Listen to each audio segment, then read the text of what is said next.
go. Okay. Hi. Hi, Neota. Hello. Hi, everyone. How are you? I'm fantastic. Thank you. I love your beautiful smile. Oh, thank you. It's so mutual. Like, I love you and the beautiful setting that you have, and always have some optimism.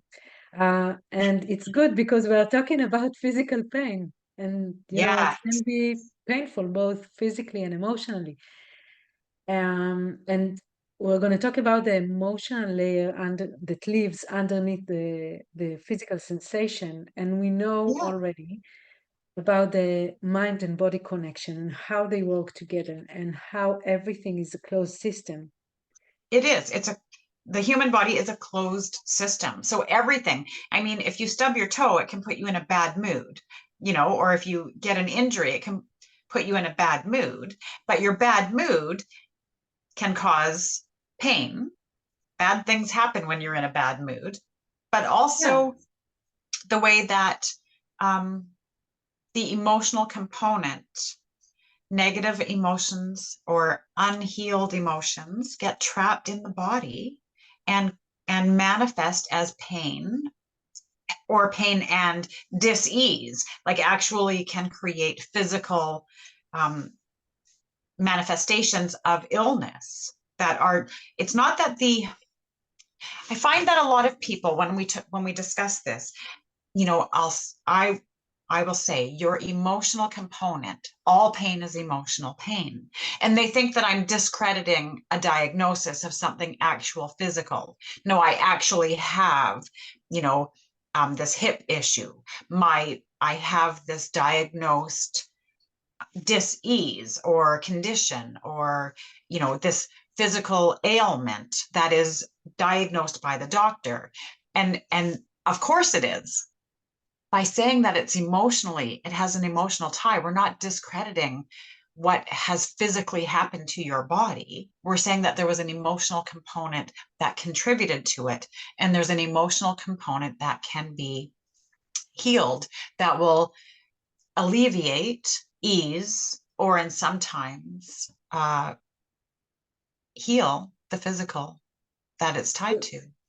so there are two things that we are dealing with, and I think it's a good time to just say that every time that we work with someone who comes because of physical pain, we are asking for the pain to be diagnosed by a medical professional, and only Yes. then we are working with them. So putting that aside, we can see the two almost different types of pains.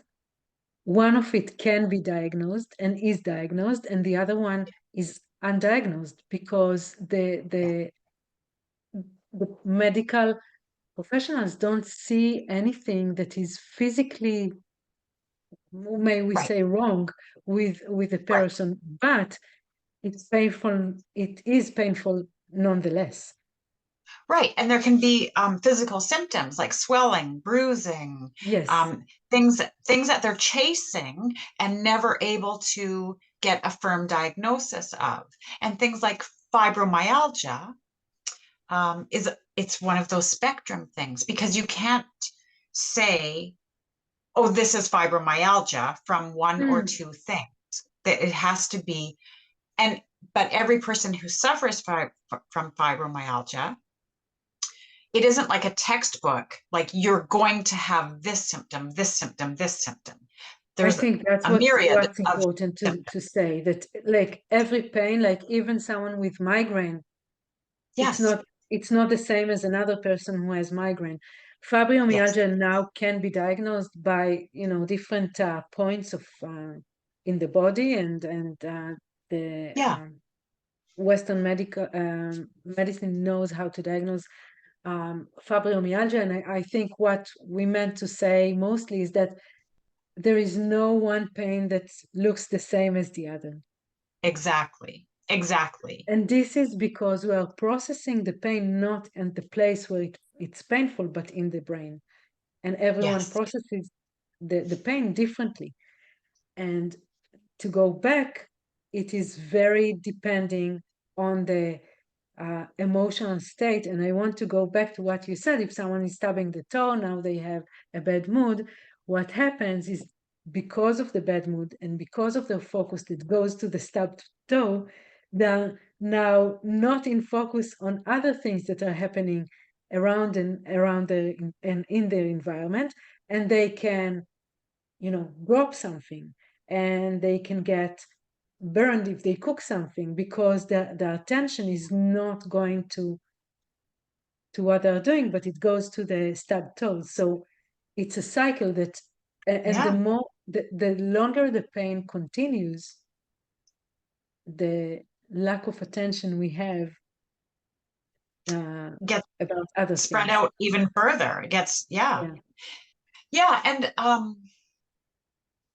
it's interesting because if you are, subscribed to Louise Hay teaching and books the way that I do, I'm very passionately attached to Louise Hay and her books. You Can Heal Your Body, You Can Heal Your Life, and that was long before I became a hypnotherapist. And in fact, is a very big component in me becoming a hypnotherapist. So in that case, you can actually help detect the emotion. I don't want to say this incorrectly. Help detect the emotional component actually from the ailment or the body part. If you have something on your left side, it's because of a feminine person or situation that you're dealing with. If it's on the right side, it's masculine. Skin is irritation. Migraines are debilitating and taking you out of being able to participate in life. If you have foot problems or knee problems, it could very, very likely be contributed to being fearful or resistant to moving on in life. It's all these things, and they all tie back to core beliefs from your childhood. Yeah. Yeah, And and the core belief from childhood are going with us along our life. the wounds will stay until they are healed through therapy. Genuinely, therapy is the only way to heal the wounds of emotional childhood or physical childhood as well. Yeah. And I was going to say a couple other things because I have so much to say. Mhm. Um, with fibromyalgia, those childhood wounds are really the only demographic that is consistent among fibromyalgia sufferers. That can be any age, any other demographic. The only thing that is consistent is the wounds of a childhood trauma or event, generally ongoing trauma. But Yeah, it's not specifically. Every person is different, and the way that we respond and react and the experience and how it causes that wound, right? How that wound is perpetrated and then left untreated. absolutely. And the thing is that also when we come to deal with physical pain, we know, and I think everyone who is suffering from a chronic pain knows as well, that the pain is a symptom. Yes. Yes. The pain is just alerting to an issue. It's an And alert. we would like to know what's sitting underneath this alert. We would like to find out what's sometimes it's anxiety, sometimes it's stress, sometimes it's guilt, hatred, Yeah. humiliation, Yes. anything Shame. that shame, shock, Yeah. terror, like anything can be sitting underneath. And usually, uh, once you or we together can recognize and identify this layer that is sitting underneath the physical pain, Yeah. the way to healing is much faster. We create a deeper Indeed. understanding about how we are functioning as a closed system. Yeah. mind and Yeah. body. And then we can create the healing. Then we can address the pain, the real pain that Exactly. manifests in physical pain. Yeah, absolutely. Absolutely. And this is not the blame game. This is not, oh, you brought it on yourself, or, it's none of that. It's just recognizing the ability to ease your symptoms by addressing the cause of them, the root cause. I think it's even more than that. Like everyone who's dealing with it needs to give themselves a credit for doing it, for addressing those issues, For for sure. the bravery, for the courage to do it, because it's not Yeah. easy sometimes to dig and discover some unpleasant events in life. Yeah. Um, Yeah. Yeah. And and some people subscribe to the idea that the physical pain is actually because of that. It's like how you said you can't pay attention when you're suffering from pain. So there is definitely a camp of believers that physical pain is to run interference, so that to distract from the emotional pain, which is yes, an interesting concept. And I can't discount it, obviously. It makes sense. I think I experienced it in my own body when I had um, physical lower back pain, and I Yeah. knew I had to slow down. It was Yeah. very obvious. Yeah. So another thing to pay attention to is what the pain is trying to tell you. Exactly. It's a And as you symptom. said, yeah, sometimes it can be trauma, but sometimes it can be okay. You need to slow down, or you need to pay attention, or you need to be more Yeah, um, patient, or anything like this. That maybe the pain is trying to tell you something. absolutely. Absolutely. And if you don't pay attention when it whispers, it'll start to scream. Exactly, exactly. Unfortunately, but exactly.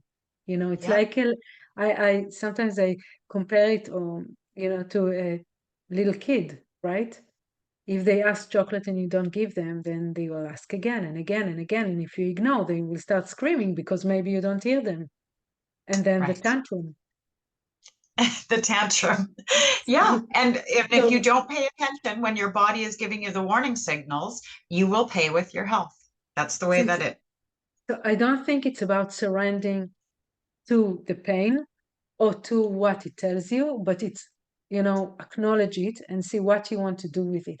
It's like with yeah, kids, you won't always give them chocolate, but you can say, okay, maybe you can have it later, or maybe you just had one and, we don't want to, like, it's right. not the time, it's not the right time. But you need to pay attention, as you said. Yes. Yes. It has to be acknowledged and diagnosed, Hmm. and then decide how to progress in addressing it. Yeah, absolutely. Um, Another thing is, as you mentioned before, trapped emotions.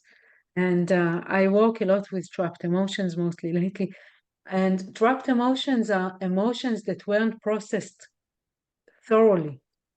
Yeah. And we carry them as if we have a sack of, I don't know, trapped emotional Burden. baggage on our bag. And this is what we are doing, always carrying it with it. And the weight is heavy. And the more we go, or the older we get, if we don't take care of it, the heavier it gets. And it can manifest in different aches and pains, physical aches and Absolutely. Absolutely.